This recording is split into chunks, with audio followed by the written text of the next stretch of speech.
Well, Eduardo was in a band previously called Reckless, and he wrote a song called My Dear Sherlock, and I thought it was really beautiful, and it was one of the main reasons and inspiration behind wanting to work with him, and so it seemed like a logical, and it sounds quite nice, Dear Sherlock.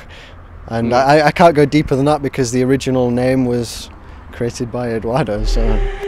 I'll scream, I'll fly, I'll burn to show this dream our fall. You all I ever wanted, so I feel, let it fall.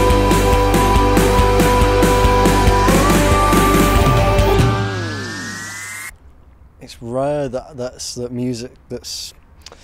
it's rare that I get really excited about something, about melodies and chords, because I'm quite picky, I'm quite specific about what I really rate, and when I heard his melodies and chords, it felt like it was something that I could have written. That sounds a bit cocky, but something that I wanted to work with and be involved with, because I have similar ideas, musical ideas, and we often said in the early exchanges of emails that it's almost like a shared brain.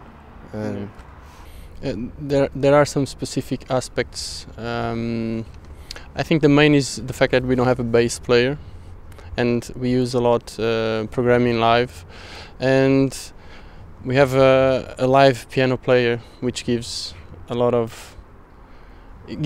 different touch to the sound, very rich. As he was saying, he enjoyed the sound of Reckless. He felt some way that was magical. It's the same way that I felt about Jamie's work, and in some way, somehow, we started talking, and this developed. But Dear Sherlock is kind of an evolution of Reckless. It's not Reckless, although we do some new versions of old Reckless songs. It's different. I think it's more mature, and we are very happy with the results so far.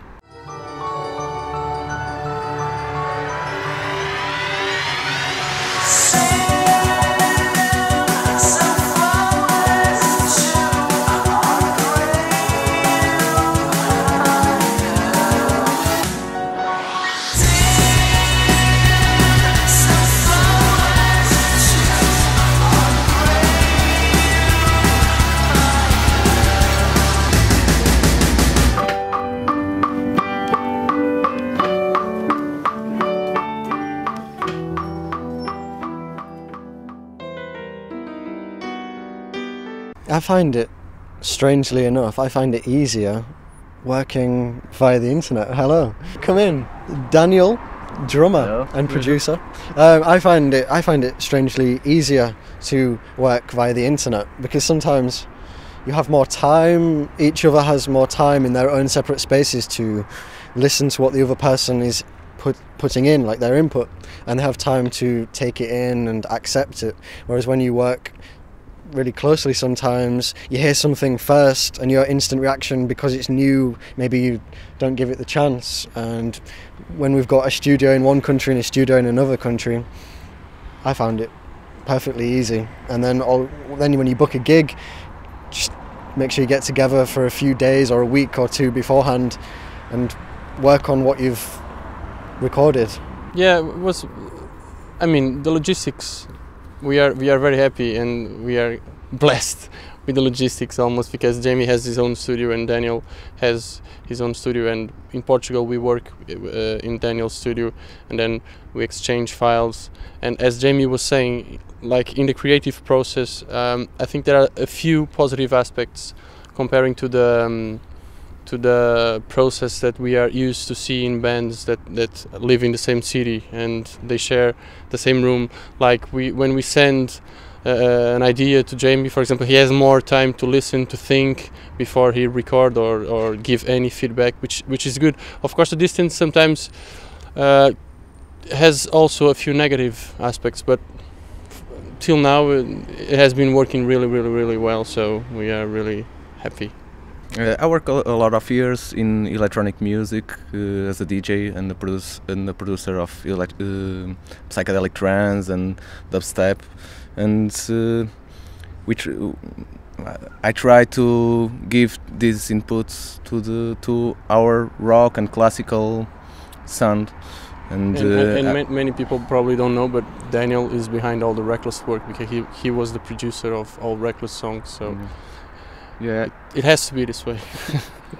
yeah, I've been recording bands for 10 years, and I take the experience of recording that bands and try to put all in these our projects. If there's a snow white in the tail, it means you're fine, it means you're safe until it's 12 o'clock. You're in the wrong town. With a pen of Peter Pan, we'll call the world a wonderland. We need to hurry now. You're in the wrong town. Before it's late, just in the taste, we'll take you high, but then it's deeper and deeper. Before it's late, just in the taste, we'll take you high, but then it's deeper and deeper.